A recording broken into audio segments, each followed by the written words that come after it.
The war for Earth has begun. Cybertronians, now looking for a home, have decided to conquer this place. Some choose to protect it. We will see who comes out on top in this issue.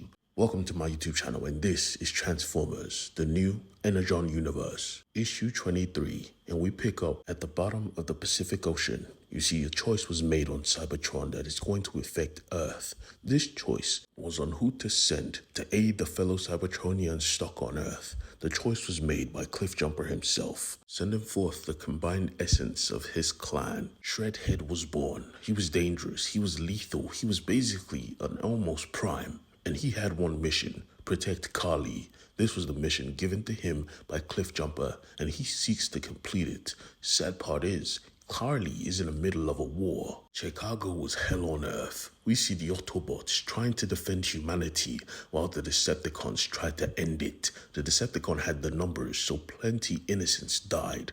The Autobots didn't give up hope. They still chose to fight, even if Starscream was in the air screaming, "Autobots, we found the Autobots, fall in." They had one goal: keep the fighting to a minimum and protect Optimus Prime. For those of you who don't know, Optimus Prime is indisposed at the moment, stuck inside the matrix of leadership. You see, his core was corrupted by Dark Energon. That's what you get for using Megatron's hand. Speaking of Megatron, he was disappointed in Starscream again. Weeks. It took us weeks to track down the Autobots, and you just threw it all away. Why can't you just shut up? Soundwave interrupted, "My lord. Do you mind? The forces of Earth have been destroyed. Do you want us to keep killing the innocents?" Megatron, funny enough, said, "Nah, I have other plans for Optimus Prime and his boys." Where was Optimus Prime at the moment? Like I said, inside the matrix of leadership, and he was walking the Great Hall, looking at all the monuments built to glorify each and every Prime before him. But something was weird. Like I said, there was corruption, virus like a plague spreading inside the matrix of leadership. It grabbed on him. He tried to defend himself, but it overpowered him. Optimus Prime was losing. He was seeing things he wasn't supposed to be seeing. Death, a sun. What the hell is going on? And from the shadows, someone called out to him, "Optimus, roll out. Follow me." Sparky? Now, for those of you who don't know Sparky, go check out the first video in the playlist. He is the father of Spike, and the whole reason he is in the matrix of leadership is because he gave himself to it to recharge Optimus so Optimus could in turn protect his kid.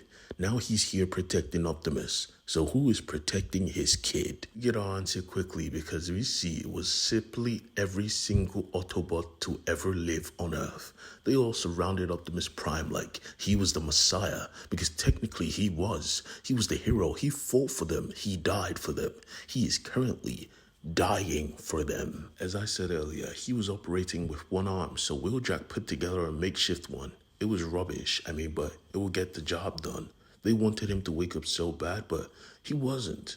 And the humans had things to say, because we would expect them going crazy like, "Leave our planet," but nah, they appreciated it. Matter of fact, all of them in this building lined up just to give thanks to Optimus Prime and telling him what they are thankful for in hopes of him waking up. They were a lot of thanks, not just from the humans, from the Autobots themselves, because guess who showed up? Kali and Ultra Magnus. Now, they needed a leader, and if you know Ultra Magnus, he looks up to Optimus Prime like a father, like a mentor, and seeing his mentor in this state kind of woken something inside his core, his spark. Yeah, he has something to say. He gave thanks. "Thank you, Optimus, for being brave when we all were cowardly.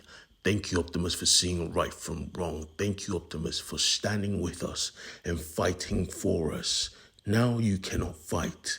I don't know how to lead, but I sure as shit know how to die. We all will die for the man who has stood for us and fought for us when we couldn't. This is for Optimus Prime. Autobots, pull up." He wasn't no Optimus, but they felt the magic. The energy was here. They were going to fight. They were going to die for Optimus Prime. And oh boy, was it going to be a fight. Because right outside, the Decepticons had assembled. This was war. When the battle began, well, it was chaos. People died.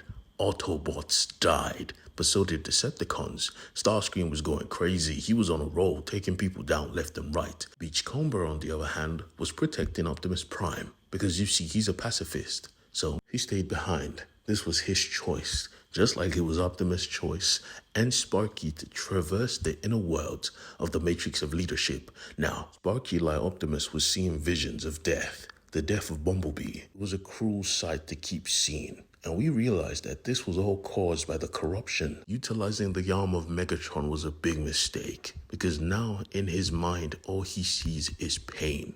There is pain everywhere. The corruption just keeps spreading, corrupting the Matrix of Leadership themselves. The only thing that is here and not corrupted was Sparky. In the center of this field, there he stood, Sparky, a big monument. They were going to explore, because right outside his people were still dying. RC was out cold. Ultra Magnus was left to fight alone. And the Autobots were losing because they didn't have the numbers the Decepticons did. Starscream was so bloodthirsty he disobeyed another order. Starscream, screamed Megatron, but he wasn't listening. He went on ahead and found Optimus Prime, crippled. He saw his shot and he took it. Sadly, it was one Autobot that chose to die instead of fight. She looked at him like, Beachcomber, are you good? He said, I'm good.